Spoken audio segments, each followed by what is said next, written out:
Reporter breaking. വടകരയിലെ അധ്യാപികമാരുടെ ലഹരി ശൃംഖലയിൽ കൂടുതൽ യുവതികൾ. ഉള്ളിയേരിയിൽ MDMA-യുമായി പിടിയിലായ ശീതൾ എന്ന 21-കാരി അധ്യാപിക കീർത്തനയുടെ സുഹൃത്ത്. MDMA-യും കഞ്ചാവുമായാണ് ശീതളിനെയും ഫിറോസിനെയും എക്സൈസ് പിടികൂടിയത്. ശീതളും കീർത്തനയും തമ്മിലെ ലഹരി ഇടപാടുകൾ എക്സൈസ് കണ്ടെത്തിയിരുന്നു. അധ്യാപിക കീർത്തനയാണ് യുവതികളെ വലയിൽ കുരുക്കുന്നത്. ശീതളിന്റെ സുഹൃത്തായ പെൺകുട്ടിയും നിരീക്ഷണത്തിലാണ്. അഭിജിത്ത് മുഴക്കുന്ന ആരൊക്കെയാണ് ഇതിൽ പങ്കെടുത്തിട്ടുള്ളത്? ഓരോ ദിവസവും ഓരോരുത്തരുടെ പുതിയ പേരുകൾ കേട്ടുകൊണ്ടിരിക്കുകയാണല്ലേ?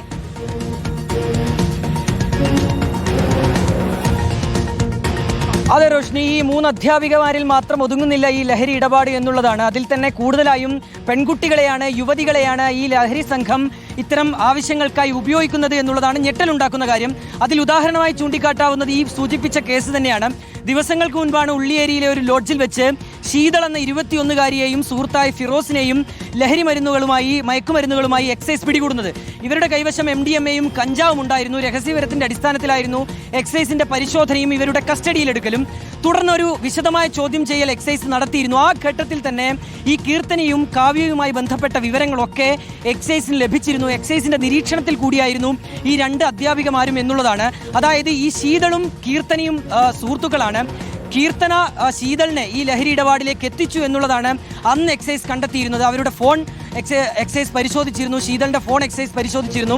അതിൽ കൃത്യമായി തന്നെ ഈ ബന്ധം വെളിവാക്കുന്ന സൂചനകൾ എക്സൈസിന് ലഭിച്ചതാണ്. മാത്രമല്ല, ശീതളിനൊപ്പം പിടിയിലായ ഫിറോസും ചില നിർണായകമായ വിവരങ്ങൾ എക്സൈസിന് അന്ന് നൽകിയിരുന്നു.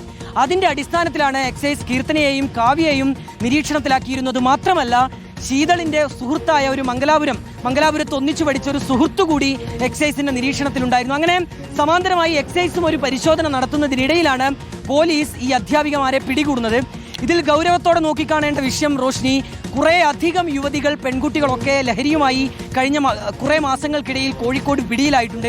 അപ്പോൾ ഇവർക്കൊക്കെ ഇടയിൽ ഒരൊറ്റ നെറ്റ്വർക്കാണോ ഉള്ളത്? ഒരൊറ്റ ലഹരി ശൃംഖലയുടെ ഭാഗമാണോ യുവതികളൊക്കെ എന്നുള്ളതാണ് ഇനിയിപ്പോൾ പോലീസ് അന്വേഷിക്കുന്നത്. അതായത് ഈ ലഹരി നൽകുന്ന കേന്ദ്രം ഒന്നാണോ എന്നുള്ള കാര്യത്തിലേക്ക് കൂടി പോലീസിന്റെ അന്വേഷണം കടക്കുകയാണ്. അങ്ങനെയാണെങ്കിൽ ഇത് കുറച്ചുകൂടി വലിയ വിഷയമാണ്. നിരവധി പെൺകുട്ടികൾ ഇനിയും ഈ ശൃംഖലയിൽ ഉൾപ്പെടാനുള്ള ഒരു സാധ്യതയുണ്ട്. ഈ വലയിൽ അകപ്പെടാനുള്ള സാധ്യതയുണ്ട്. അതിലേക്ക് കൂടി പോലീസ് അന്വേഷണം കൊണ്ടുപോകുന്നു എന്നുള്ളത് തന്നെയാണ് നമ്മൾ ഈ ഘട്ടത്തിൽ മനസ്സിലാക്കുന്ന വിവരം. ശരി, അഭിജിത്ത് മുഴക്കുന്നാണ് വിവരങ്ങൾ നൽകിയത്.